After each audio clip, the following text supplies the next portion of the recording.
So a lot of you are returning again for another class, so kudos to you guys, and we appreciate it.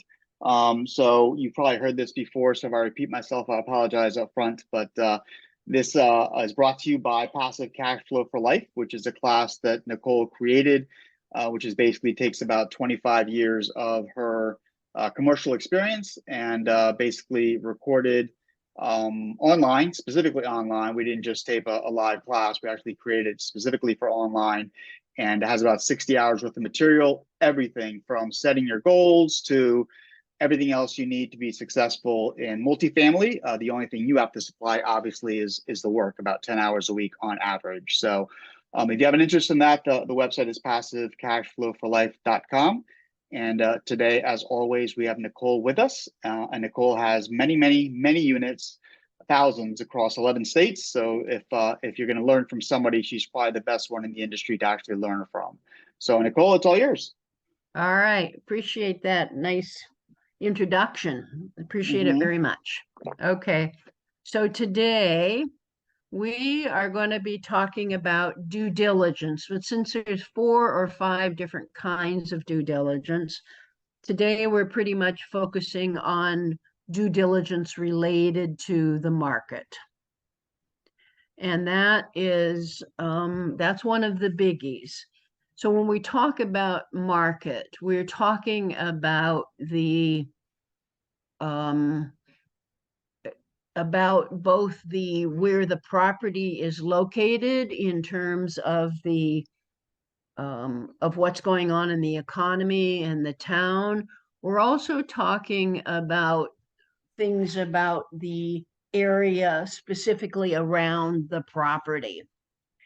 So one of the things about market is that a lot of it you can actually do online and get done before you ever go. So one of the first things we do before once we get a signed letter of intent, while we're still working on the contract, we can do a lot of work on the market, on what's going on in the market.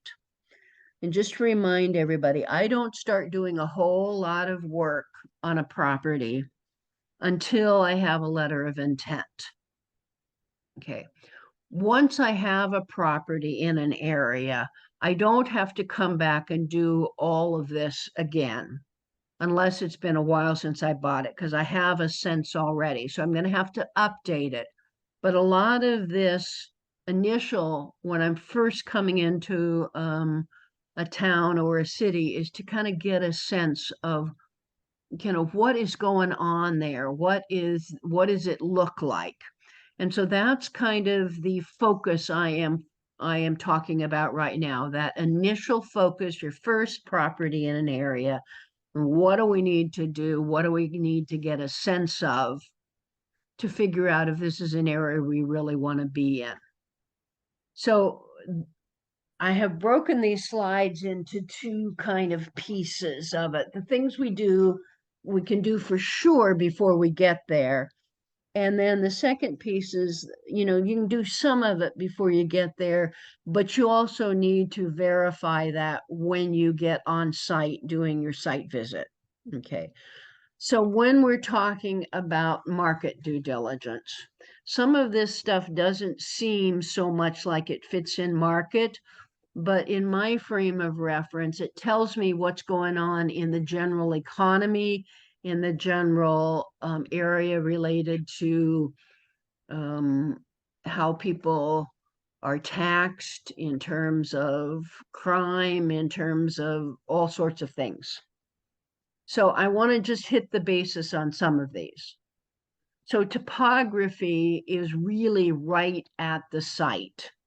And we can get a sense if any of that is in a flood zone or other kinds of things where there may be, wetlands and things like that are going to get you in trouble.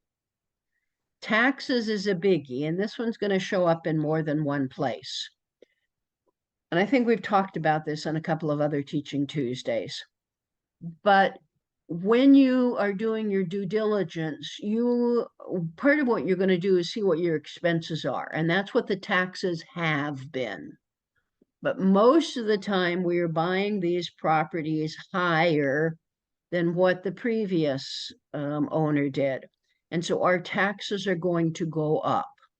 So it's a critical thing that you really need to know from the tax office what the mill rate is. So what do they charge in taxes per $1,000 of value? Because once you buy it at your purchase price, that's what your taxes are going to be based on the mill rate.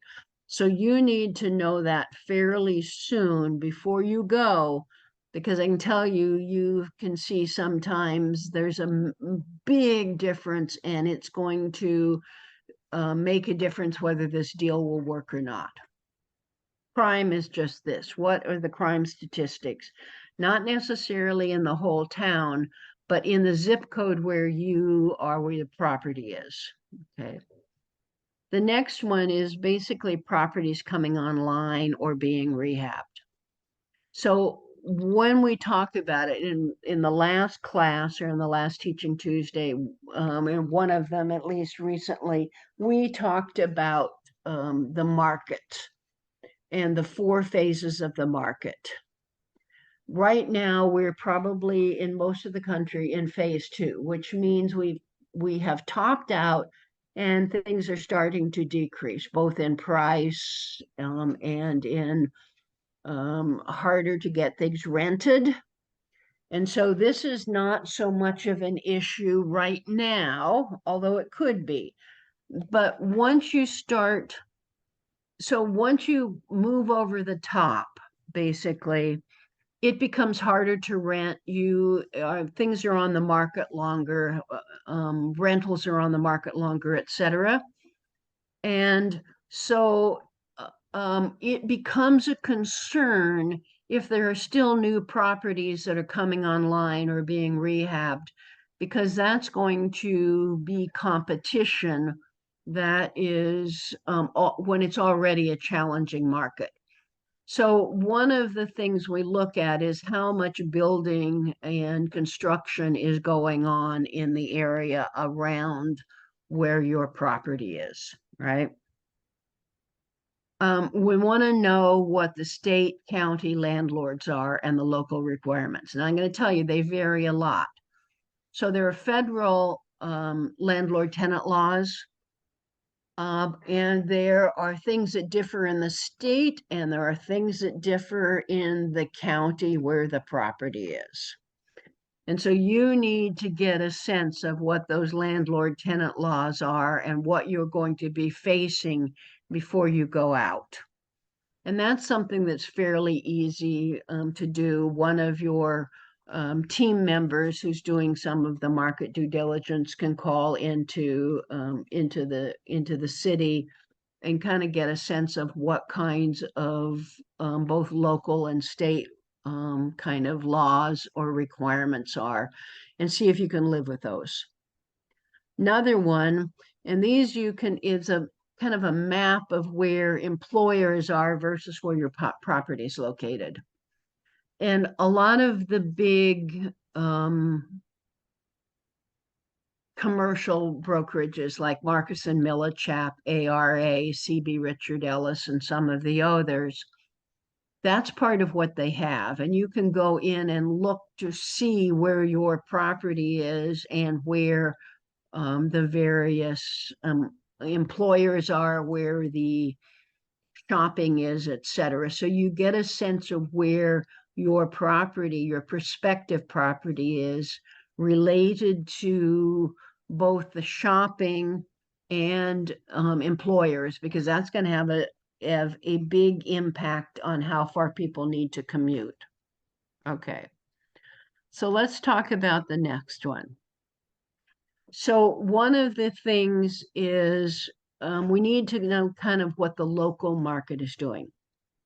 So you want to look at, this is another one I was asterisked, is, now this is where your property is, okay, and what's surrounding it. So what kind of an area is it? A, B, C, or D? So an A area, now we're not talking about the property right now, we're talking about the area, is the most desirable. It's upper class, it's, kind of where people want to live, as opposed to D is kind of the war zone area. And B is a step down from A, and C is kind of blue collar kinds of things. So what I want to say about this, and this is one that, ask me how I know kind of thing, is that you can turn a property around that has a lot of problems. So if you have a D property in a C neighborhood, you can turn that property around. You have to do some things, but it can be done. On the other hand, if it's a D neighborhood, even if it's a nicer property, you can't fix a whole neighborhood. Now, I have a couple of friends who do very well in challenging areas, shall we say. I'm not one of them. So I stay away from D areas, even if the property's nice and the price is great, just because I know I can't fix an entire neighborhood. So some of the ways you get a sense of what it is you look at crime reports. You can you can get from the local police there. It's freedom of information about the number of times they come into that zip code or they come to that property and for what, right? So you want the overall market condition in that area. And depending on the size of the town, if you've got a bigger city, you're going to have to kind of segment that. So you're looking at your part of the town. If it's a smaller area, then you just need to look at the town or the area itself. But is the area growing? Is it contracting? Is it flat? And you're going to find a lot of that information basically in census data, in census.gov. And you can just put that information in where that zip code is or that town, and you can get a sense of, is the area growing? How much of the area is rental versus homeowner? That is a really good source for getting a lot of information. You want to know about the employment base. So, and any businesses that are coming into the area. So a word about this is that businesses coming in, people or businesses will have a plan that you can get from, kind of the local chamber and things like that, of what businesses are coming in, or the employment, economic development offices. But there's a lot of plans that end up on, on the bookshelf. So it needs to be more than a plan. It needs to actually have architectural drawings, or they have purchased some land before you put a lot of emphasis on that. Okay. People commute. In the smaller secondary and tertiary markets, people commute. And you think about any kind of city that you may be from, but think of a city center and how far people commute. Now, there's people who commute who live in the neighborhoods right around the property or right around the city center, and there are people who commute way in. And so when you are looking at the population density and where the jobs are, as compared to where your property is going to be, you need to know how far people are commuting. In urban areas, kind of, it can be 1, 3, 5 miles. It can be up to 15 or 20 miles for the big primary markets. in rural, it's less. People commute more often to jobs and for longer distances. So what I'm just basically saying here is you need to know where people are commuting to and from, and to get a sense of where they are going to businesses, where they're working. And along with that comes the jobs coming into the area. Are they losing jobs? Are they gaining jobs? Okay. The plans to build in an area, that has a lot to do with what we just talked about before, which is, basically properties coming online. And it also has to do with somebody announcing that this company's coming to town and they're going to add all of these jobs. You just need to dig down a little bit to find out how real that is, as opposed to, so is it a plan that's actually going to be operationalized? Is it a building that's actually coming online? And if so, when? Um, so before you kind of jump in with that, I've seen more than one kind of investor in their kind of early years sort of say, well, there's this plant coming in because they read it someplace, and it just never realizes. And right now with the economy that we have, and the inflation and interest rates, there's a whole lot of things that are on hold. So it becomes even more important right now. Okay. So here is just some of the general things that we kind of do to get a sense of the area. So I want to know what the current demographics are at 1, 3, and 5 miles, and then if it's rural, further out. The current population, the census, the job market and projections, income radius, household type and size. A lot of this you can get from census.gov, right? Some of it you may have to get from other kinds of places. Another really just generally good source to get market information are some of the big commercial brokerages. You have to dig a little bit, but they have some pretty impressive data a lot of times that you can access for some of this stuff. All right. In general, I want maps, and I kind of old fashioned. So a lot of you probably don't need this. I'm still coming from, I've been investing for 25 years when I like to have my map and see where the property is on a map. And I am going to use that map and find out from brokers, realtors, and other things, where are the desirable areas and where are the not desirable areas? Where are the school districts related to this?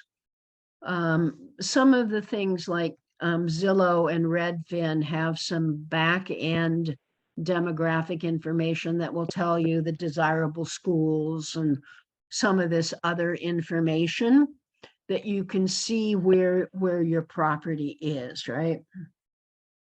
You can see that we already talked about where major employers are in relation to the property. So this next bullet, where do people who live in the area commute to work?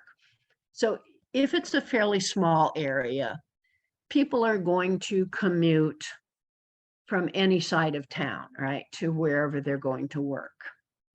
But if you are in a big primary market or a large secondary market, people are not going to want to, let's say a lot of the job growth is going on to the west of that city, and your property is in the northeast of the city. Most people are not going to want to commute from the northeast over to the west. It's going to be a harder sell. So when you start looking at, where you are buying, it is always with an eye to where people are commuting to in relation to where your property is and where the jobs are, right? So like I said, some of this stuff, if you do it once when you're getting to know a market, you're going to have a better sense. All right. And that's where is the job market in the area? Okay. Now this is where we're going to be, either I can do some of this I can do before I get there but a lot of this I want to get on site when I can actually talk to people. And this next one is, I will go, part of my visit plan, on-site visits, is I want to go to the Economic Development Council if they have one, or the chamber. And I want to actually sit down and talk to people about what's going on in the county. What are some of the plans? If it's an Economic Development Council, what are they doing to try and bring jobs into town, et cetera? So you kind of get a sense of the business-friendly community, right? And so what are their plans for the immediate area, and are you going to be affected? So one of my stories on this one is we actually bought a property and then got out of it in not too long after that. I kind of left it to the partners that I had bought it with because they still wanted to be there. There was a mobile home park outside the back door of oh, I'm having an Alzheimer's moment here. Fort Benning in Georgia. So part of this was on the out of the back door of so there's two main entrances to Fort Benning, and this was the back entrance. And we're buying a mobile home park there. And not too long after we were looking at it, we found out that the state, because there was a lot of growth in that part, that they were going to widen the road, the 2-lane road in front of the park. And part of that was going to come right out of the front part of our park. And so it wasn't something that didn't look at as closely as we should have. But that's actually what happened after I was out of the deal. But it was still something that's kind of a lesson learned. You need to kind of get a sense of what is on the plans, and is that going to affect you, right? The number of new building permits that are within 1 to 3 miles. Any new taxes or fees being added. A lot of this stuff you have to just sit down and talk to people. The topography, and part of that is just walking the area and talking to people in the area about, are there any areas that tend to flood or get really muddy, or there's standing water or other things like that. Crime statistics in the area. So part of this you can get before you go there, but one of the things we always do when we're on site, so we actually go to the local police station and we try and get information about the property itself, and what would they like to see? What are their headaches? What would they like to see fixed?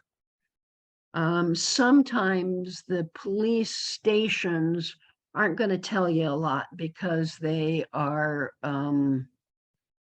they're political, and so they don't want to get into that. But I found that sometimes if you just flag down a local police officer and tell them what you're looking at and what you think you want to do, that they'll tell you. And a lot of times you can make them your partner in fixing things up. So if they tell you there's a lot of, kind of partying too hard, so that there's, a lot of problems with alcohol, or that there's a lot of breaking and entering, there's other kinds of things. There are things you can do in relation with the police or the sheriff to try and turn that around. And they are in it, they want things turned around as much as you do. So I found that building relationships with them before you buy the property is very helpful. Okay.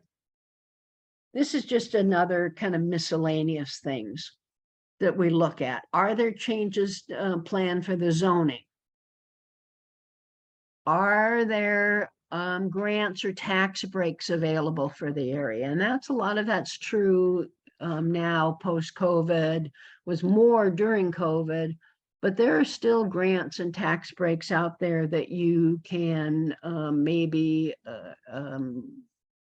see if they're available. Are there rent controls? Or are there planning to be rent controls? Now, there's a lot of that going on in the last year or so because rents went up so high during COVID because you couldn't evict people, people weren't moving. And so any vacant apartment had the prices just go through the roof. So there was an incredible increase in rentals. And one of the things that's the sequela of that is that there are a lot of jurisdictions that are looking at rent controls. And that can be a real headache. So you need to be aware if there's any talk about that. Are there rules you have to abide by? The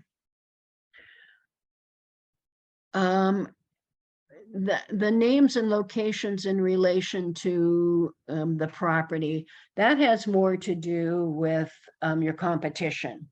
So what other properties are in and around there? And that's a little bit about the market. So, but it's also going to fit into your competition. So part of this is how many units are actually in the area. The other thing that you really have to get a sense of, and that's only on site, you're looking for anything that is hidden that is leading to the owner wanting to sell. So I think we've talked about that before, but kind of the last thing I want to say is for you to all remember that in residential real estate, there are a lot of consumer protections for homeowners who are buying houses. In the commercial space, that doesn't exist. So while a broker or a owner can't lie to you, can't straight out lie to you, and that's fraud, when they know something to be different, they also don't have to disclose. And so it's your job, part of your job during due diligence is to find out what it is they don't want to tell you. And to try and get a sense of why this property is being sold. Now, a lot of times it's straightforward, but there is, a fairly good sized minority where there's something that is driving that sale other than they just don't want to own it anymore or they're buying something different. Okay. All right, so that's kind of what I want to talk about. And this kind of last slide here, before we go to questions, is just to remind you that if you want to know more about what we do and you want to get a bigger sense of what some value adds and some information about multifamily, there is this free webinar that you can go to that is bit.ly/passive wealth webinar. And that's free. Our website is passivecashflowforlife.com. If you have questions, please send them to support@passivecashflowforlife.com. And we put all of these Teaching Tuesdays up on our YouTube channel, and you can see what that address is. And James generally gets this edited and up by Thursday. And on that YouTube channel, you can see basically the entire playlist of our Teaching Tuesdays. So if there's other things you're interested in, you can kind of go look at that. Next Tuesday is the 4th of July. And we are not going to have a call on the 4th of July. It's going to take that day off.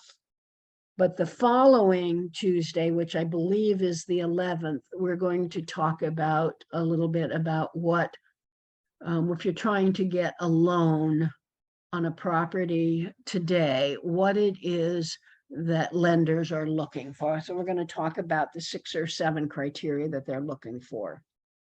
So I guess that's what I wanted to talk about today. And we're going to open this up to questions for the next little bit. And then we're followed this by our partners over in the residential world, who are going to talk about some exits. I do believe they're going to talk about ways to get out of things or to think about in some of those kinds of things. Any questions in the chat, James?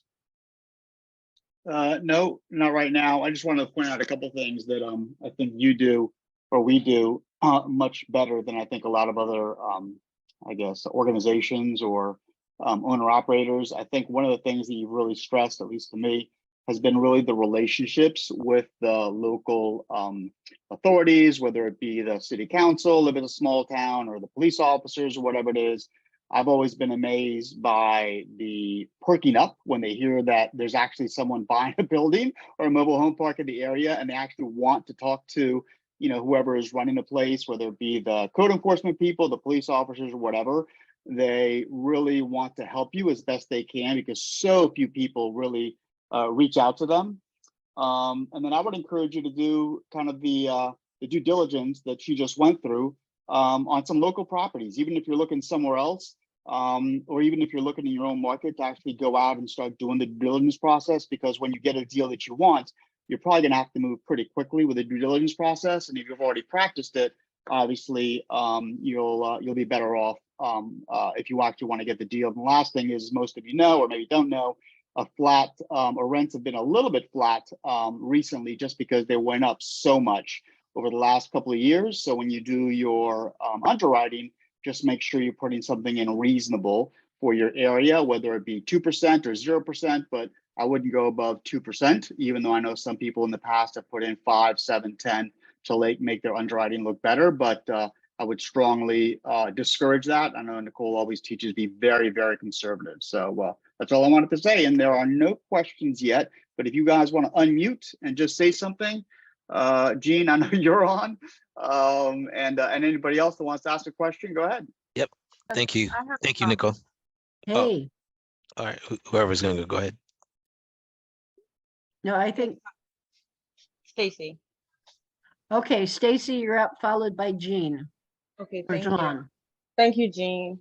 So I have a question. Do you avoid states or cities or areas, avoid buying property in areas that are not landlord friendly? I know that there's some that's tenant friendly, and then, you know, some that are not landlord friendly. Or do you just focus on the deal itself? Well, my first priority is the deal itself. But Okay. having said that, markets are, so like James said, I have properties in 11 states, right? Maryland being one of them. And Maryland is my 11th favorite state. Okay. It is just really not landlord friendly at all. There are certain areas that are worse than others, but the older I get, the more I want to focus on things that don't give me headaches every day. Okay. So the other thing is, though, I'm not managing them on the day-to-day basis. My property management company is. Okay. And there are successful people who know how to work those states, you know, in every state. And so part of this is just my own frustration sometimes. So that's why I'd say the primary thing is finding a good deal, but it is easier in states that are not, at least not, who don't think landlords are sleazes just by the nature of them being a landlord. Okay. Right. So there are states where it is not easy to work in. Yes. Okay. Thank you. You betcha. John? It's Gene. Thank you, Oh, Nicole. Gene. Yeah. Okay. Yeah, to that comment too, that's why I'm getting the hell out of Baltimore City. Yeah. Yeah. But Baltimore County, most of my stuff is in Baltimore County. My question is was around, you made a comment of you got out of this deal. What made you get out of the deal? I know you mentioned the widening streets, but it sounded like it was more than that. It was just, I had, two, JV partners, so there are three of us that were principals in that deal. And then some investors, and the other two principals and I just frankly didn't see eye to eye at all, and I could see trouble coming down the road. And they were, didn't have much experience, but they thought it was going to be fine. And I just said, okay, you guys have it. And I just kind of walked away. And Okay. it was a mess. So that one was a lesson learned for that I hadn't set myself up to be able to make some of the controlling decisions when there was two other people. So nowadays, if there's more than one person, well, I just buy my own. I don't have partners in it. But after that, I learned to be having set myself up in the operating agreement that I was the managing member for at least 2 to 3 years until we got kind of where things were more stable. But so, I mean, I'm always learning something. I'm always making some kind of, I step in a landmine and then I figure out how to make sure that landmine, I don't do that again. But, you're in this business long enough and you're going to make mistakes. Mhm. And anybody who tells you they've never had a bad deal is either not done very many deals, or they're lying. Yeah, true. I mean, I just, that's just kind of the way that goes. I mean, after a while, things go wrong sometimes. Yep. That answer that? Yeah, it does. It does. Thank you for that. Hey, Jason, I saw your hand up earlier. Did you have a question? I think you maybe put your hand down, so I'm not sure, but I want to give you the opportunity. Yeah, I appreciate that. Actually, Eric beat me to the punch. He put it in the chat. I was going to ask Nichole. You mentioned, of course, Maryland being one of those states that's not landlord friendly. What are your 3 to 5 states that you've experienced that pretty much are landlord friendly?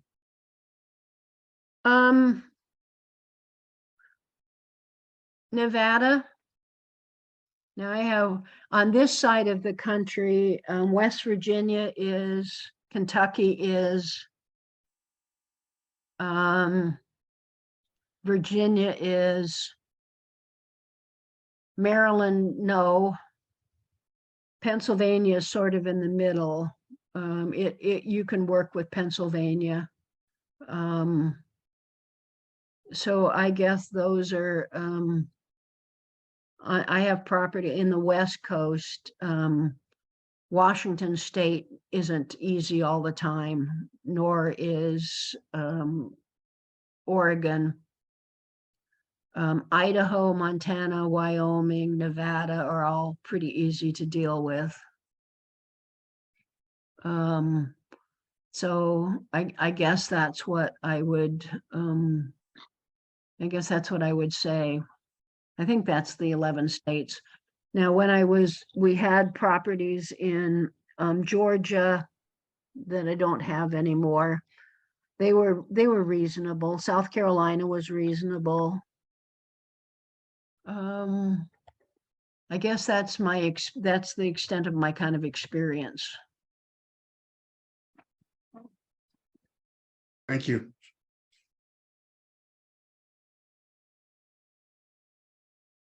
Other questions? You can just go ahead and unmute if you want. Eric, did you have a question? Hi, That this was is Dr. Shani. Eric's question. Oh, sorry, go ahead. Hi, Nicole. Let me turn on my Hi. camera. So I have a question, the recent market, can you share, is it easier to negotiate still with the seller? How likely that you would be able to get some sort of seller carry by that kind of the deal? What are you seeing so far? Okay, you. so here's the it's kind of a long, trying to think how to, that's a really good question, first thing, and there's a lot of moving pieces to it. So in general, right now, because interest rates have gone up so much, and most commercial properties are set up so they're on a, on a maybe on a 25-year AM, but they have 5-year balloons. And so every 5 years it has to go back through underwriting. Because there was such exuberance before the interest rates were so low and people were buying at such crazy cap rates, that the banks were backing off. Instead of having a 5 to 7 year refi or a balloon, they were doing 3 to 5 years. So a lot of properties are coming up for refinance. And they are going to be finding, I think, a whole bunch of them that they're going to have to be bringing money to the table to get their properties refinanced. So I think there's going to be a lot of foreclosures. I think there's going to be a lot of pre-foreclosures, some short sales in the commercial world. Already starting to see that, some of that. In terms of carryback, meaning that you're going to buy it and they're going to carry a bit of a second, is that what you're talking about? Yeah, or any sort of seller, they're kind of retiring, they're exiting out of market. They may Okay. have like free and clear or some sort of hybrid in between. So if they're free and clear, you may have a chance to be able to do something like that, because a lot of them have been if they sell it for cash, they've got a really big tax bill, particularly if they've held it for a long time. Okay. So you can probably negotiate something where, you're going to pay them back over a period of time. And they still have the same tax bill. It's just they don't have to pay it out in 1 year, right? In terms of typically a carryback is they're going to carry some part of a second mortgage, and you're going to be getting a loan from a lending institution. And what I can tell you for sure is that most of the lenders right now do not want somebody in a second position when they're financing it, because of the instability in the market, and they've never really liked it to begin with. So if you need to do that, the way to do that is to set it up with the seller that you are going to buy, I'm making this up, 80% of the property from them on an owner finance, and they're going to stay in as a 20% owner, and you are going to buy them out at a certain specified time. The banks are going to like that better because they still have somebody who's in the deal, who has been in the deal and knows the property. That works as long as the property is in reasonable condition. Obviously, if it's a mess, they're probably not going to want that. But rather than asking them to carry a second, you want them to stay in the deal as a part owner for a specified amount of time, and then that you cash them out, right? So that is, that's kind of the way I would handle it. I'd probably do a different LLC Because if you buy their LLC, you are also buying all of the liability that they have accrued while they've held that property. So I would set up where we're just going to set up a new LLC, and the LLC that property has been in continues to be a 20% owner. So they don't have to cancel out their LLC. You're just coming in with a new LLC as a percent owner, right?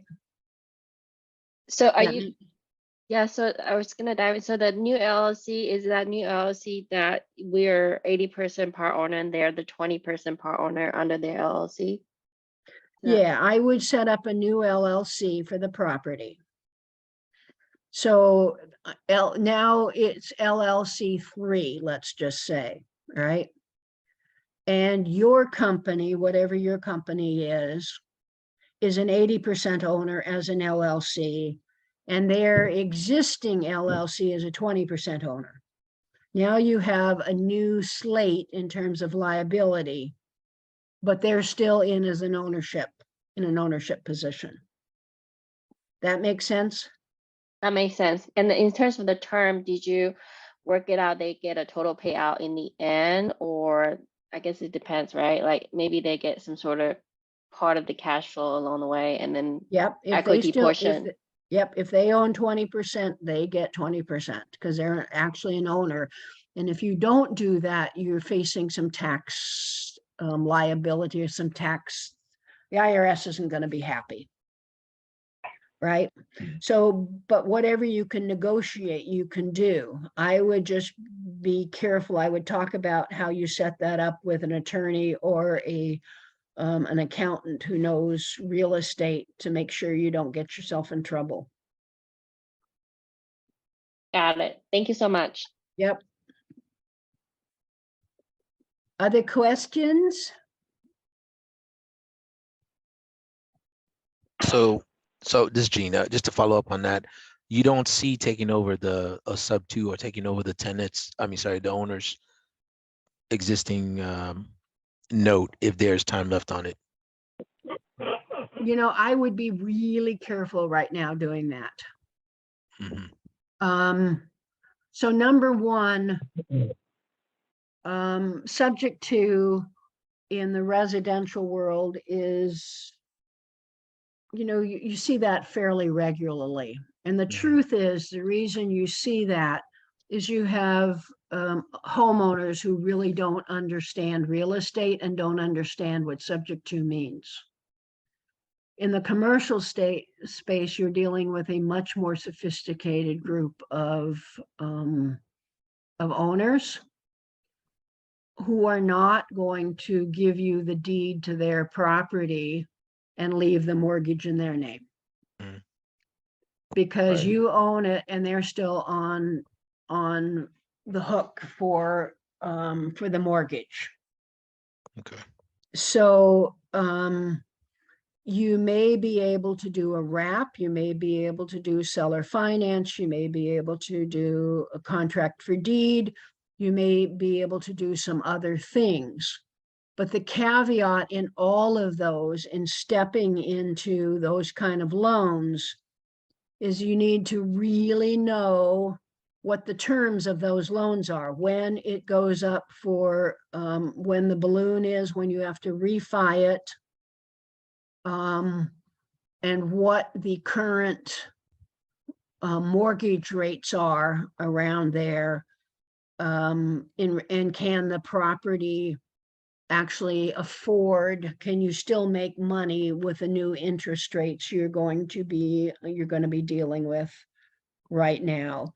So on average, if you have a reasonable portfolio and balance sheet, that you've seen that commercial mortgages were 4.5, 5 in that range. Now they are 8, 9, maybe 7.5, but they are double what they were. And that's going to have a Wow. major impact on what your cash flow looks like. So you better really know what the terms of that mortgage is. I mean, right now, residential mortgages are 7.5, aren't they? Those of you who are in the residential space, if you go to a bank, isn't that about what you're getting? 6.5. Does anybody- 6.5, like close to 7, depends on the credit. Or you can get 6.5. Okay, you say you can get 6.5, okay. So it is, but in the residential space, it was 3.5, 3.5, Yeah. 4. So they're up Sometimes even below 3. significantly. I'm sorry? I said sometimes for a while there, I had clients who had below 3% Okay, yeah. at a point. So it's gone up over double now. Yeah, most of it has gone up over double, which is why I would be, I used to love to kind of step into those kind of loans when interest rates are stable.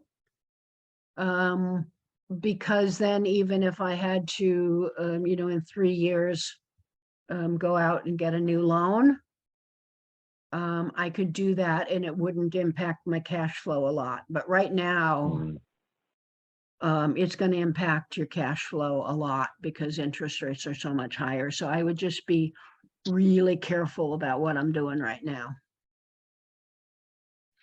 And I think the Fed has indicated that they see at least another 1 or 2 interest hikes this year still. So, I kind of, it's going to be interesting to see how this plays out. Any other questions from anybody? I think we have time for one more, and then we're going to turn it over to my partners over on the residential side, which are Sharon and Jane. So is there another question out there that anybody would like to ask? Mm.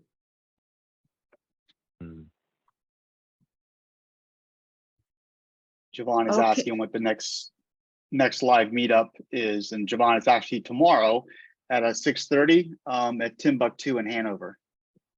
And what are we talking about? What are we talking about? I just had a mental blank. How to scale your business. Oh, there you go. We were just talking about it earlier. Yes, how to scale your business. So one of 2 ways, we'll have some people that want to scale their business, maybe to replace their income, for retirement, if you will, and others that want to grow like a massive business, maybe 250 units and up. And we'll have both of those there, and we'll go through plans for both of them. Mm. All righty, then I appreciate everybody coming, and I'm going to stop sharing my screen and we're turning it over to my colleagues, Jane and Sharon. Thanks for continuing to do this. Thank you. Hey guys. Hey, just a couple things. Hey Nichole, I know you were saying about the police and not. Actually, we were told we couldn't tell ordinary citizens about the crime rate and different things, like you weren't really allowed to give your opinion. So you really do have to kind of make that extra effort to say, hey, and I, a lot of times I would just say, well, I wouldn't let my mother or daughter live here, and that'll kind of get the point across. But you we weren't really allowed to come out and say, oh my God, they have an armed robbery here every night. I wouldn't live here. But, well, one of the things I have found is that I can go into the police station and ask for their reports on that property, and that's freedom of information. Yep, exactly. Yeah, you go to the So headquarters. there's or a way something. around that, but yeah, I have run into, well, we really can't talk about that, but I have found ways around it most of the time. No doubt. And another thing we do at night is, at night we'll drive around to that property and just sit around the area, and if you see a lot of drug dealing or riffraff or whatever, if it's nice and quiet, then you can gauge from that. And for whoever asked about landlord friendly, we found on the East Coast here, North Carolina, South Carolina are pretty decent. We've had good luck in Alabama. Indiana is good, and of course, Florida, where we are now, is pretty decent. So there's some other ones on this side. That's all good information. Thank you very much. Yes, ma'am, do Close. Thank you. Yeah. you want to put the Oh, yeah. can we share screen now? Thank you. Yes.